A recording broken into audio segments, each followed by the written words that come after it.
ओ भगवान की जय, प्यारे कृष्ण कन्हैया लाल की जय। श्री नारद पुराण चतुर्थ पाद है आज और 69वां अध्याय नारद सनातन संवाद। ब्रह्मा जी का मरीचि को ब्रह्म पुराण की अनुक्रमणिका तथा उसके पाठ श्रवण एवं दान का फल बताना। देवर्षि नारद विनीत भाव से सनातन जी को प्रणाम करके बोले, ब्रह्मन, आप पुराण वेत्ताओं में श्रेष्ठ और ज्ञान विज्ञान में तत्पर हैं, अतः मुझे पुराणों के विभाग का पूर्ण रूप से परिचय कराइए, जिसके श्रवण करने पर सब कुछ सुन लिया जाता है, जिसका ज्ञान होने पर सब कुछ ज्ञात हो जाता है और जिसे कर लेने पर सब कुछ किया हुआ हो जाता है। पुराणों के स्वाध्याय से वर्णों और आश्रमों के आचार धर्म का साक्षात्कार हो जाता है। प्रभु, पुराण कितने हैं, उनकी संख्या कितनी है और उनके श्लोकों का मान क्या है? उन पुराणों में कौन कौन से आख्यान वर्णित हैं, यह सब मुझे बताइए। चारों वर्णों से संबंध रखने वाली नाना प्रकार के व्रत आदि की कथाएं भी कहिए।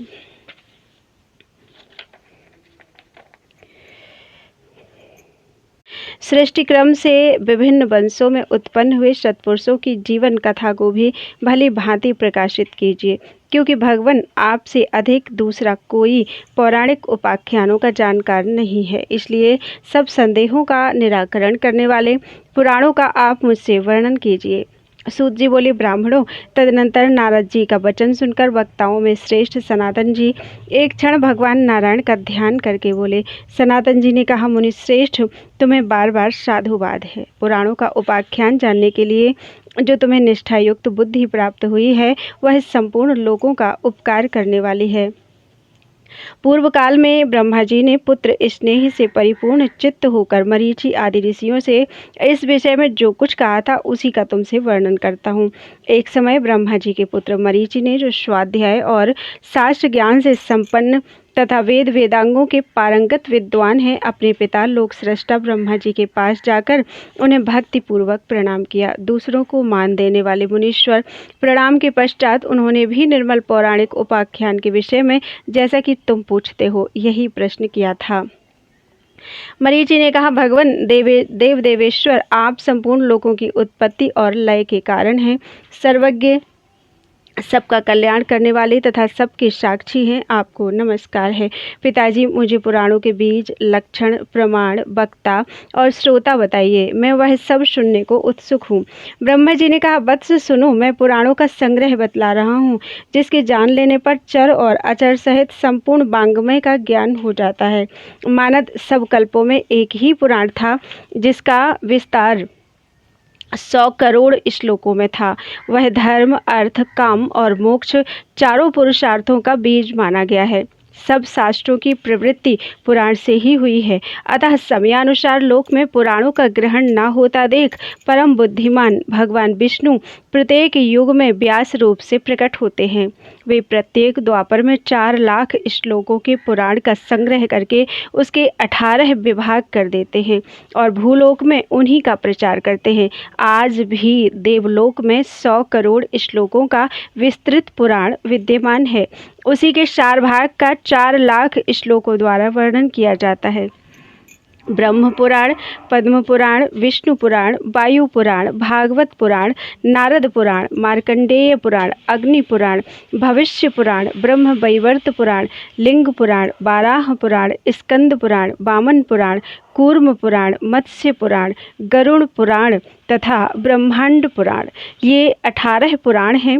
अब सूत्र रूप से एक एक का कथानक तथा उसके वक्ता और श्रोता के नाम संक्षेप से बतलाता हूँ।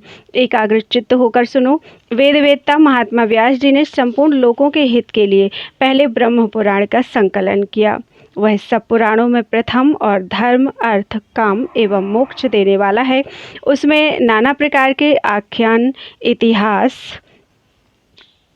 और इतिहास हैं। उसकी श्लोक संख्या 10,000 बताई जाती है। मुनीश्वर, उसमें देवताओं, असुरों और दक्ष आदि प्रजापतियों की उत्पत्ति कही गई है। तदनंतर उसमें लोकेश्वर भगवान सूर्य के पुण्यमय वंश का वर्णन किया गया है। जो महापातकों का नाश करने वाला है, उसी वंश में परम आनंद स्वरूप तथा चतुर्व्यूहावतारी भगवान श्री रामचंद्र जी के अवतार की कथा कही गई है। तदनंतर उस पुराण में चंद्रवंश का वर्णन आया है और जगदीश्वर श्री कृष्ण के पापनाशक चरित्र का भी वर्णन किया गया है। संपूर्ण द्वीपों, समस्त वर्षों तथा पाताल और स्वर्गलोक का भी उस पुराण में वर्णन देखा जाता है। नरकों का वर्णन, सूर्यदेव की स्तुति और कथा एवं पार्वती जी के जन्म तथा विवाह का प्रतिपादन किया गया है। तदनंतर दक्ष प्रजापति की कथा और एकाम्रक क्षेत्र का वर्णन है। नारद, इस प्रकार इस ब्रह्म पुराण के पूर्व भाग का निरूपण किया गया। इसके उत्तर भाग में तीर्थ यात्रा विधि पूर्वक पुरुषोत्तम क्षेत्र का विस्तार के साथ वर्णन किया गया है। इसी में श्री कृष्ण चरित्र का विस्तार पूर्वक उल्लेख हुआ है। यमलोक का वर्णन तथा पितरों के श्राद्ध की विधि है। इसी उत्तर भाग में ही वर्णों और आश्रमों के धर्मों का विस्तार पूर्वक निरूपण किया गया है। वैष्णव धर्म का प्रतिपादन, युगों का निरूपण तथा प्रलय का भी वर्णन आया है। युगों का निरूपण, सांख्य सिद्धांतों का प्रतिपादन, ब्रह्मवाद का दिग्दर्शन तथा पुराण की प्रशंसा आदि विषय आए हैं। इस प्रकार 2 भागों से युक्त ब्रह्म पुराण का वर्णन किया गया है, जो सब पापों का नाशक और सब प्रकार के सुख देने वाला है। इसमें सूत और शौनक का संवाद है।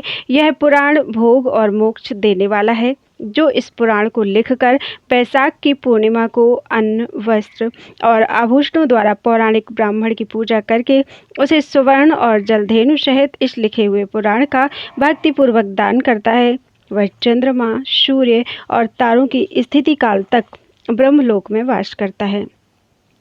ब्राह्मण जो ब्रह्म पुराण की इस अनुक्रमणिका अर्थात विषय सूची का पाठ अथवा श्रवण करता है, वह भी समस्त पुराण के पाठ और श्रवण का फल पा लेता है।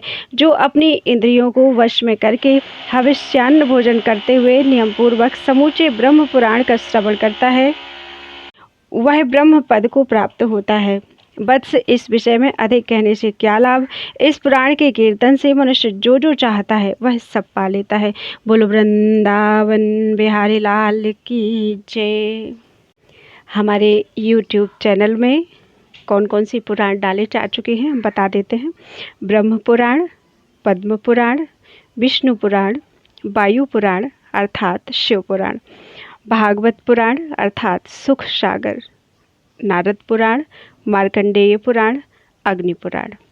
तो ये 1 2 3 4 5 6 7 8 पुराण पूरे डाले जा चुके हैं और 8वां नारद पुराण चल रहा है। बोलो वृंदावन बिहारी लाल की जय।